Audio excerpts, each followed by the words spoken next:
الحمد لله وحده والصلاة والسلام على من لا نبي بعده وعلى آله وأصحابه ومن تبع هديه أما بعد فقد قال الله تبارك وتعالى في كلامه المجيد أعوذ بالله من الشيطان الرجيم بسم الله الرحمن الرحيم وذروا ظاهر الإثم وباطنه صدق الله العظيم وقال النبي صلى الله عليه وسلم لا يزيد في العمر إلا البر ولا يرد القدر إلا الدعاء وإن الرجل ليحرم الرزق بالذنب يصيبه أو كما قال عليه الصلاة والسلام۔ محترم حاضرین کرام، آپ حضرات بخوبی واقف ہیں کہ ہم شعبان المعظم کے مہینے سے گزر رہے ہیں اور کچھ ہی دنوں کے بعد رمضان المبارک کا مبارک مہینہ آنے والا ہے، جس میں اللہ تبارک و تعالی نوافل کے ثواب کو فرائض کے برابر فرما دیتے ہیں اور فرض کے ثواب کو 70 گنا بڑھا دیتے ہیں۔ وہ مہینہ عن قریب آنے والا ہے، لیکن ہم یہ تو بار بار سن لیتے ہیں کہ اس مہینے میں اللہ تبارک و تعالی اگر کوئی بندہ اللہ تبارک و تعالیٰ کی عبادت کرے تو اس کا ثواب زیادہ ملتا ہے، لیکن ہمیں دوسری طرف یہ بھی معلوم ہونا چاہیے کہ اگر رمضان المبارک کے اندر بندہ اللہ تبارک و تعالیٰ کی نافرمانی کرتا ہے، بندہ کوئی گناہ کا کام کرتا ہے، تو رمضان المبارک میں گناہ کرنے کی وجہ سے اللہ تبارک و تعالیٰ اور زیادہ ناراض ہوتے ہیں۔ جس طرح سے عبادت کا ثواب بڑھ جاتا ہے، اسی طرح سے نافرمانی کا گناہ بھی بڑھ جاتا ہے۔ یہ رمضان المبارک کے ساتھ خاص نہیں ہے، بلکہ جو ایام بھی، جو راتیں بھی جن میں عبادت کا ثواب بڑھ جاتا ہے، ان میں گناہ کا جو نحوست ہوتی ہے وہ بھی بڑھ جاتی ہے۔ تو اس لیے ہم نیت کرتے ہیں کہ رمضان المبارک کے آنے سے پہلے ہم اپنی یہ عادت بنا لیں کہ ہم سے ایک بھی گناہ سرزد نہ ہو، تاکہ جب رمضان المبارک آئے تو ہم رمضان المبارک کی برکتوں سے بھرپور فائدہ حاصل کریں۔ دیکھیے، اللہ تبارک و تعالی جو ناراض ہوتے ہیں اور اللہ تبارک و تعالی جو عذاب نازل فرماتے ہیں، وہ کوئی نوافل کو چھوڑنے کی وجہ سے نہیں، نوافل کا اہتمام کرنے کی وجہ سے نہیں، بلکہ اللہ تبارک و تعالی جو عذاب نازل فرماتے ہیں وہ گناہوں کی وجہ سے۔ آپ دیکھیے، پچھلی امتوں میں سے جن امتوں پر بھی عذاب آیا اس کی واحد وجہ تھی، اس کی وجہ کوئی نوافل چھوڑنا نہیں تھا، نوافل کا اہتمام انہوں نے چھوڑا نہیں تھا، اس وجہ سے عذاب نہیں آیا، بلکہ ان پر عذاب اس لیے آیا کہ انہوں نے اللہ کی نافرمانی کی، وہ گناہ میں مبتلا ہوئے۔ لہذا قوم عاد پر اللہ تبارک و تعالیٰ نے عذاب نازل فرمایا۔ کون سا عذاب؟ کہ ان پر ایک سخت ہوا اور تند ہوا بھیجی، جس کی وجہ سے وہ سب کے سب ہلاک و برباد ہو گئے، جس کو قرآن کریم میں کہا گیا ہے کأنہم اعجاز نخل خاویہ۔ جس طرح جب تیز ہوا چلتی ہے، جب طوفان آتا ہے تو درخت جڑ سمیت اکھڑ کر گر جاتے ہیں، تنے سمیت اکھڑ کر گر جاتے ہیں، اسی طرح ان کی حالت ہوئی۔ حالانکہ وہ بڑے طاقتور تھے، ان کو اپنی طاقت پر بڑا ناز تھا، قرآن کریم میں بھی ان کی طاقت کا ذکر کیا گیا ہے، لیکن انہوں نے اللہ تبارک و تعالیٰ کی نافرمانی کی تو اللہ تبارک و تعالیٰ نے ان کو ہلاک و برباد کر کے رکھ دیا۔ قوم سمود پر اللہ تبارک و تعالیٰ نے عذاب بھیجا۔ ان کا عذاب کیا تھا کہ ان پر ایک سخت قسم کی چیخ و چنگھاڑ بھیجی، ایسی آواز کہ جس سے ان کے کلیجے پھٹ کر رہ گئے۔ ان پر کیوں عذاب آیا؟ اس لیے کہ انہوں نے اللہ کی نافرمانی کی، وہ گناہوں میں مبتلا ہوئے۔ اللہ تبارک و تعالیٰ نے نوح علیہ السلام کی قوم کو عذاب میں مبتلا کیا، ان پر عذاب نازل فرمایا۔ کیا وجہ تھی؟ کہ انہوں نے اللہ کی نافرمانی کی، وہ گناہوں میں مبتلا ہوئے۔ قوم نوح پر اللہ تبارک و تعالیٰ نے جو عذاب نازل فرمایا وہ پانی کا عذاب تھا۔ ایک طرف تو آسمان سے بارش کا سلسلہ شروع ہوا اور دوسری طرف زمین کو حکم دیا گیا کہ اپنا پانی نکال، لہذا اتنا کثیر پانی ہو گیا، پانی اتنا زیادہ ہو گیا کہ اہل ایمان کے علاوہ سب اس پانی میں ڈوب گئے، سب غرق ہو گئے۔ خود حضرت نوح علیہ السلام کا بیٹا جو کہ ایمان نہیں لایا تھا وہ بھی پانی کے اندر ڈوب کر ہلاک ہو گیا۔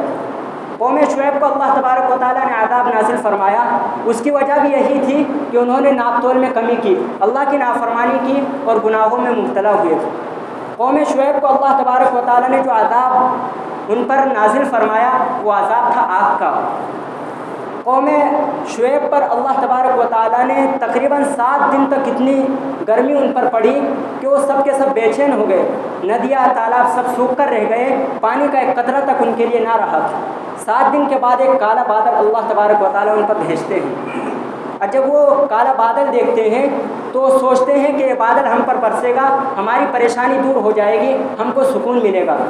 وہ سب کے سب اس بادل کے نیچے آ کر جمع ہو گئے، لیکن اللہ تبارک و تعالیٰ جس بادل کے ذریعے پانی برسانے پر قادر ہے، اسی بادل کے ذریعے سے اللہ تبارک و تعالیٰ عذاب دینے پر بھی قادر ہے۔ تو سب کے سب اس بادل کے نیچے جمع ہو گئے، تو اسی بادل سے اللہ تبارک و تعالیٰ نے ان پر آگ کا عذاب نازل فرمایا۔ تو دیکھیے ان پر جو آگ کا عذاب آیا، اس کی کیا وجہ تھی؟ اس کی وجہ بھی یہی تھی کہ انہوں نے اللہ تبارک و تعالیٰ کی نافرمانی کی۔ اور حضرت لوط علیہ السلام کے قوم پر جو عذاب آیا، اس کی بھی وجہ یہی تھی کہ انہوں نے اللہ کی نافرمانی کی، وہ گناہوں میں مبتلا ہوئے۔ لوط علیہ السلام کی قوم کو اللہ تبارک و تعالیٰ نے ایسا عذاب دیا کہ ان کی بستیوں کو آسمان پر اٹھا کر الٹا پلٹ دیا اور اوپر سے ان پر پتھر کی بارش نازل فرمائی، اس طرح سے ان کو عذاب دیا۔ لیکن یہ سب قومیں جو ہیں، ان کو جو عذاب دیا گیا ہے، انہوں نے کوئی نوافل چھوڑ دی تھی، اس لیے نہیں، انہوں نے نوافل کا اہتمام کرنا چھوڑ دیا تھا، اس لیے ان کو عذاب نہیں دیا گیا، بلکہ ان کو جو عذاب دیا گیا ہے وہ انہوں نے اللہ تبارک و تعالیٰ کی نافرمانی کی اور یہ گناہوں میں مبتلا ہوئے۔ دیکھیے میں آپ کو ایک بات بتاتا چلوں کہ گناہ کوئی نماز چھوڑنے، بذات خود نماز چھوڑنے کا نام گناہ نہیں ہے، بذات خود روزہ چھوڑنے کا نام گناہ نہیں ہے، بذات خود زنا کرنے کا نام گناہ نہیں ہے، بلکہ گناہ اس کو کہتے ہیں کہ اللہ تبارک و تعالیٰ نے کسی کام کا حکم دیا ہو لیکن بندے اس کو چھوڑ دیں۔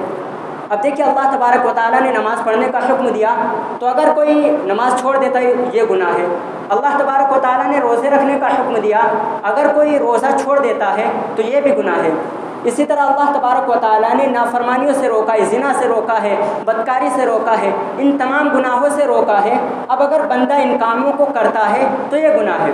بذات خود نماز چھوڑنا گناہ نہیں ہے، بلکہ اللہ تبارک و تعالیٰ نے کوئی کام کرنے کو کہا ہے اور بندے اس کو نہ کرے تو یہ گناہ ہے، یا اللہ تبارک و تعالیٰ نے کسی کام سے، کسی چیز سے روکا ہے اور بندے اس سے نہ رکے تو یہ گناہ ہے۔ دیکھیے ہم جو گناہوں میں مبتلا ہو جاتے ہیں، ہم گناہ کر بیٹھتے ہیں، ہم کو کوئی پرواہ نہیں ہوتی۔ اس کی من جملہ وجوہات میں سے ایک وجہ یہ بھی ہے کہ ہم لوگ یہ خیال کرتے ہیں کہ گناہوں کا جو وبال ہے، گناہوں کی جو سزا ہے وہ صرف آخرت میں ملے گی، بلکہ ایسا نہیں ہے، بلکہ کچھ نقصانات ایسے ہیں کہ جن کو اللہ تبارک و تعالیٰ گناہوں کی نحوست سے اس دنیا ہی میں بھیج دیتے ہیں۔ علامہ تھانوی نے ایک مختصر سا رسالہ لکھا ہے جس کا نام ہے جزاء الاعمال۔ اس کے اندر حضرت تھانوی رحمۃ اللہ علیہ نے گناہوں کی تفصیلات کہ ان گناہوں کی وجہ سے اس دنیا میں کیا کیا نقصان ہے اس کو ذکر کیا ہے۔ اس سے پہلے ان گناہوں کو، ان نقصانوں کو آپ حضرات کے سامنے پیش کرنے سے پہلے میں آپ کو ایک بات اور بتلاتا چلوں کہ اللہ تبارک و تعالیٰ نے جو قوم شعیب پر بادل کے ذریعے سے آگ کا عذاب نازل فرمایا تھا، اسی وجہ سے اللہ کے نبی صلی اللہ علیہ وسلم جب بادل آتا تو اللہ کے نبی صلی اللہ علیہ وسلم خوف زدہ ہو جاتے اور آپ کی کیفیت بدل جاتی۔ حالانکہ ہمارے سامنے جب بادل آتا ہے تو ہم خوش ہوتے ہیں، اور ظاہر سی بات ہے ہم سمجھتے ہیں کہ بادل بارش ہی لے کر آتا ہے، لیکن ایسی بات نہیں ہے۔ بلکہ ایک مرتبہ حضرت عائشہ رضی اللہ عنہا نے پوچھا کہ اللہ کے نبی جب بادل آتا ہے تو لوگ خوش ہو جاتے ہیں کہ ہم پر بارش برسے گی، لیکن میں تو آپ کو ایک عجیب حالت دیکھتی ہوں کہ آپ ڈر جاتے ہیں، آپ مسجد کی طرف دوڑ پڑتے ہیں اور اللہ تبارک و تعالیٰ کی طرف رجوع کرتے ہیں، کیا وجہ ہے اس کی؟ تو آپ صلی اللہ علیہ وسلم نے ارشاد فرمایا تھا کہ اے عائشہ، کیا معلوم کہ بادل جو کالا بادل آیا ہے یہ کیا چیز لے کر آیا ہے؟ یہ پانی لے کر آیا ہے یا کوئی عذاب لے کر آیا ہے؟ کیونکہ اسی بادل کی وجہ سے اللہ تبارک و تعالیٰ نے ایک قوم کو عذاب میں مبتلا کیا ہے۔ تو علامہ تھانوی رحمۃ اللہ علیہ اپنی کتاب میں لکھتے ہیں کہ گناہوں کی دنیا میں جو سزا ملتی ہے، جو دنیا میں نقصانات ہوتے ہیں، ان میں سب سے پہلا نقصان یہ ہے کہ آدمی علم اور نور باطنی سے محروم ہو جاتا ہے، کیونکہ یہ علم اللہ تبارک و تعالیٰ کا ایک نور ہے، نور باطنی ہے، اور یہ نور گناہ کی ظلمت سے بجھ جاتا ہے۔ امام مالک رحمۃ اللہ علیہ نے امام شافعی رحمۃ اللہ علیہ کو وصیت فرمائی تھی، ان اللہ قد القى علی قلبک نورا، کہ اللہ تبارک و تعالیٰ نے آپ کے قلب میں ایک نور ڈالا ہے، فلا تطفئه بمعصیت بظلمۃ المعصیہ، تو لہذا آپ اس کو نافرمانی کی ظلمت سے، گناہوں کی ظلمت سے نہ بجھا دینا۔ تو معلوم ہوا کہ یہ علم جو ہے ایک باطنی نور ہے، اور یہ باطنی نور گناہوں کی ظلمت سے یہ بجھ جاتا ہے۔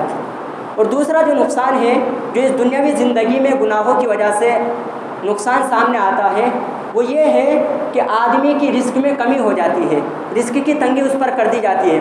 حدیث پاک میں اس طرح کے الفاظ آتے ہیں کہ لا یزید فی العمر الا البر ولا يرد القدر الا الدعاء وان الرجل ليحرم الرزق بالذنب يصيبه، کہ آدمی رزق سے محروم کر دیا جاتا ہے اس گناہ کی وجہ سے جس میں وہ مبتلا ہوتا ہے۔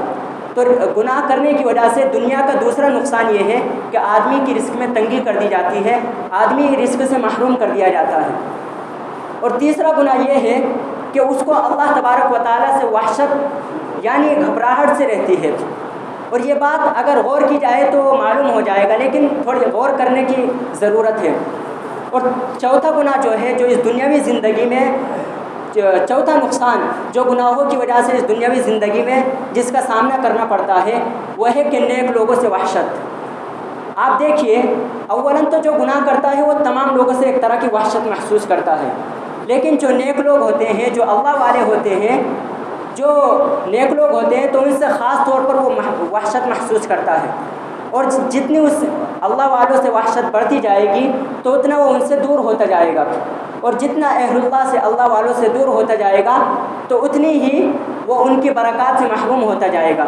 تو چوتھا نقصان یہ ہے کہ بندہ اہل اللہ کی جو برکات ہوتی ہیں ان سے محروم ہوتا جاتا ہے۔ اور پانچواں نقصان جو گناہوں کی وجہ سے اس دنیاوی زندگی میں ہوتا ہے وہ ہے مقاصد کے حصول میں دشواری، یعنی اس کو دوسرے الفاظ میں یوں سمجھ لیجیے کہ اللہ تبارک و تعالیٰ کامیابی کے راہیں بند فرما دیتے ہیں۔ تو پانچواں نقصان یہ ہے کہ اللہ تبارک و تعالیٰ کامیابی کی راہیں بند فرما دیتے ہیں۔ جس طرح اگر آدمی تقوی اختیار کرتا ہے تو اللہ تبارک و تعالیٰ تقوی اختیار کرنے کی وجہ سے کامیابی کی راہیں کھول دیتے ہیں۔ اسی طرح اگر کوئی بندہ تقوی چھوڑ کر گناہ کا راستہ اپناتا ہے تو اللہ تبارک و تعالیٰ اس کو کامیابی کی راہیں بند فرما دیتے ہیں۔ اور پانچواں جو نقصان ہے گناہوں کا، چھٹا، دل، چہرے اور آنکھوں کا بے رونق اور تاریک ہونا۔ آپ دیکھیے کہ جو آدمی بکثرت گناہ کرتا رہتا ہے تو اس کے دل میں ظلمت سی پیدا ہوتی ہے، اس ظلمت کی وجہ سے آدمی ضلالت و گمراہی اور کفر و ضلالت اور گمراہی میں مبتلا ہو کر ہلاک و برباد ہو جاتا ہے۔ پھر اس دل سے اس کا اثر نکل کر اس کے چہرے پر آتا ہے اور چہرے سے نکل کر اس کی آنکھوں پر آتا ہے۔ یہی وجہ ہے کہ جو گناہ گار آدمی ہوتا ہے وہ کتنا ہی حسین و جمیل کیوں نہ ہو، لیکن چونکہ وہ گناہوں کے اندر مبتلا ہوتا ہے اس لیے اللہ تبارک و تعالیٰ اس کے چہرے سے رونق اٹھا لیتے ہیں اور وہ ہمیشہ بدصورت نظر آتا ہے۔ حضرت عبداللہ بن عباس رضی اللہ عنہما فرماتے ہیں کہ گناہ کے نیکی کی وجہ سے آدمی کے دل میں ایک طرح کی ظلمت نہیں بلکہ چہرے پر ایک طرح کی رونق ہوتی ہے اور اس کے دل میں نور ہوتا ہے، اور اس کی رزق میں اللہ تبارک و تعالیٰ برکت دیتے ہیں، یعنی رزق میں برکت ہوتی ہے۔ اس کے برخلاف اگر بندہ گناہ کرے تو گناہ کی وجہ سے اس کے چہرے پر بے رونقی اور قلب اور قبر میں ظلمت ہوتی ہے اور رزق میں تنگی کر دی جاتی ہے، اور لوگوں کے دل میں اس کے خلاف بغض اور کینہ پیدا ہوتا ہے۔ تو چھٹا نقصان یہ ہے کہ دل اور چہرے اور آنکھیں بے رونق اور تاریک ہو جاتی ہیں۔ اور ساتواں نقصان یہ ہے کہ دل اور جسم دونوں کے دونوں کمزور ہو جاتے ہیں۔ دل کی کمزوری تو ظاہر ہے کہ جب آدمی گناہ کرتا جاتا ہے تو اس کے دل سے امور خیر یعنی نیک کام کرنے کی ہمت گھٹتے گھٹتے بالکل ختم ہو جاتی ہے، اور یہ جسم دل کے تابع ہے، جیسا دل ہوگا ویسا جسم پر اثر پڑے گا۔ یہی وجہ ہے کہ صحابہ کرام رضی اللہ عنہم ان پر فاقے گزرتے تھے، لیکن جب وہ میدان میں جاتے تھے، جنگ کے میدان میں جاتے تھے تو اللہ تبارک و تعالیٰ ان کو فتح و کامرانی نصیب فرماتے تھے۔ حالانکہ وہ زیادہ کھانا نہیں کھاتے تھے، لیکن ان کے پاس جو طاقت تھی وہ تھی گناہوں کو چھوڑنے کی طاقت۔ گناہ کرنے سے اللہ تبارک و تعالیٰ جسم کو کمزور کرتے ہیں۔ اب جب آدمی گناہ نہیں کرے گا تو اس کے پاس طاقت و قوت رہے گی۔ چونکہ وقت بہت کم ہے اس لیے میں مختصر یا آپ حضرات کے سامنے بتا دیتا ہوں۔ آٹھواں نقصان طاعت سے محرومی، یعنی جب آدمی گناہ کرتے رہتا ہے تو وہ عبادت سے اس سے محروم ہو جاتا ہے۔ نواں نقصان عمر میں بے برکتی، یہ بھی حدیث سے ثابت ہے کیونکہ ابھی وقت کم ہے اس لیے۔ نمبر 10 معاصی کا عادی ہونا کہ ترک دشوار ہو جائے، جب آدمی گناہ کرتا رہتا ہے تو اس سے چھوڑنا مشکل ہو جاتا ہے۔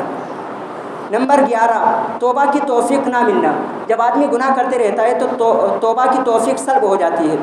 نمبر 12 گناہ کو گناہ نہ سمجھنا، جب آدمی گناہ کرتے رہتا ہے تو اس کے دل سے یہ نکل جاتا ہے کہ گناہ ہے، پھر وہ بے دھڑک کرتے رہتا ہے۔ اور 13واں نقصان یہ ہے کہ خدا کے دشمنوں سے مشابہت اختیار کرتا ہے، جو بھی گناہ ہے اس میں خدا کے کسی نہ کسی دشمن کے ساتھ مشابہت ہے۔ نمبر 14 دربار الہی میں بے قدر و قیمت ہونا، یعنی جب آدمی گناہ کرتا رہتا ہے تو اللہ تبارک و تعالیٰ کی نگاہ میں بے قدر و قیمت ہو جاتا ہے۔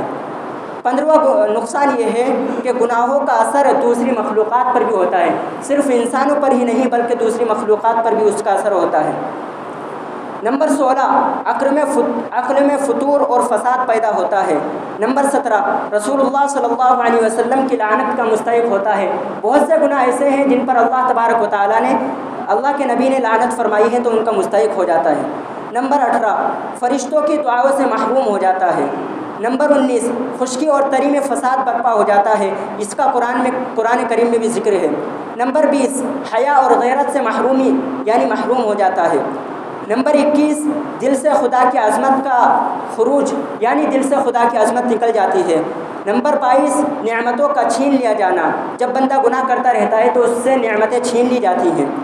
نمبر 23 القاب مدح، یہ چھین کر اور القاب مذمت اس کو مل جاتے ہیں، جیسے کوئی آدمی نیکی کرتا ہے تو اس کو عابد کہا جاتا ہے، صالح کہا جاتا ہے، لیکن جب وہ گناہوں کی طرف رجوع کرتا ہے، گناہ کرتا ہے تو اس کو خبیث اس طرح کے لقب دے دیے جاتے ہیں۔ نمبر 25 اطمینان قلب سے محرومی، یعنی جو گناہ کرتا رہتا ہے تو اس کو اطمینان قلب حاصل نہیں ہوتا۔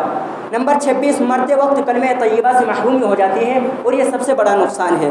نمبر 27 رحمت الہیہ سے نا امیدی۔ اللہ تبارک و تعالی ہم کو تمام گناہوں سے بچنے کی توفیق عطا فرمائے، جن احباب کی سنت باقی ہیں وہ سنت ادا کرنے۔ وآخر دعوانا ان الحمد للہ رب العالمین۔